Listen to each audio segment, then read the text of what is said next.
Kuko mtoto mwevi alikuwa mwizi sana.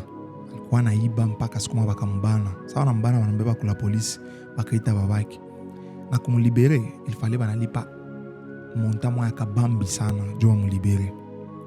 Babake akaikala walikuwa maisha mwevi yenye hapakuwa kabisa biko na franga. Babake alikuwa na kashamba, akasema acha niuzie shamba juu. C'est le seul fils que j'ai.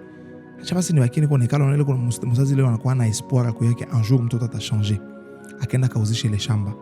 Akakia na franga, akaenda akaongea kwa polisi, bakampatia kabisa maavertissement za mwisho, bakamwambia no mtoto nini ngine tu. Anaingia ndani kabisa, anapanda kwa prison centrale. Sasa katosha ile franga yote alikuwa nayo, yaliuzisha mwele nani, akampatia vile. Bakalibera mtoto, bakatoka bakaenda. Sababu kwa munjia ndio baba akaanza kuonyesha mtoto juu ya maregret, na mtoto pia mata comprendre par rapport na situation inafika, akamwambia mon fils, je sais bien que quelquefois peut-être n'est quoi dur na wewe au comment na wengine ndio comment na zanatu ni mzazi tu ananiambia, mais est-ce qu'on a situation na tutiamu unaenda unaiba wewe ushatisa watu huko na mpaka unaya familia yetu tuko ba maskini kidogo tulikuwa tunabakia nayo aka kidogo kituko nako, mimi ndauzisha shamba, mimi nakia juba kulibere ile franga. Sasa tunakosa shamba, shamba tukwena franga tena kimaisha nao shwa tukwa tesa seti tabita kwae. Tutakangalia babake akamwambia papa,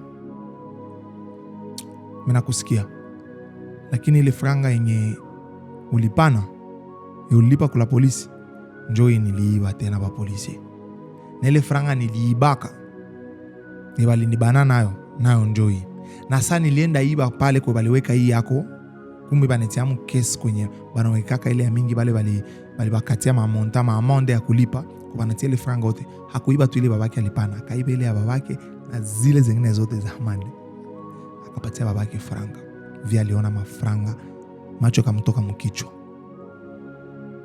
Selon we, kama onjo ule mzazi unaweza fanya, unaweza sirika, unaweza kanda mtoto wako na mgulisha tena kula polisi, unaenda mchongea, unaweza kamata ile franga tena unairudisha, unaweza jikomportea. Kumbuka uko maskini na franga ile wanakuletea, mtoto wako anakuletea ile franga, kama papa joy.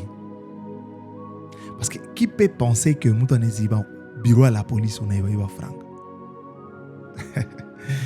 Niandikie mkommentaire, ingekuwa wewe ndio mzazi ungefanya hai kwa ile situation vile? Parce que ça zingine tunakuwa tuko na juger, mais jitie kwanza mbiato ule mtu julize ingekuwa honest fai. Mimi ni Nason na ndakuwa Goma le 10 avril na conférence au Sikose. Tukutana ni Mkap Kivu, réserver place yako kwa numéro qu'on apita $10 seulement. Tu ne peux pas manquer parce que qui manque unakosa vya mingi.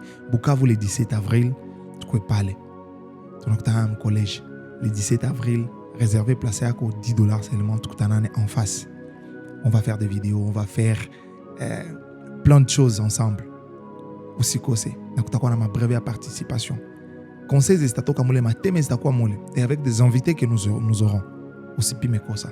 Merci beaucoup kwa déjà washanza réserver ma billet. Na wengine biko anichekesha, wengine biko nauza mpaka ya Goma na Bukavu. Nasikia mtu ase mimi naanza na ya Goma, akishamaliza Goma sena anapanda mbato siku ya Bukavu, anaparticiper mu ya Bukavu, jua c'est peut-être bitakuwa Goma biko ndio bitakuwa Bukavu. Vraiment merci beaucoup kwa ile amour mko nanionyesha na kunisoutenir.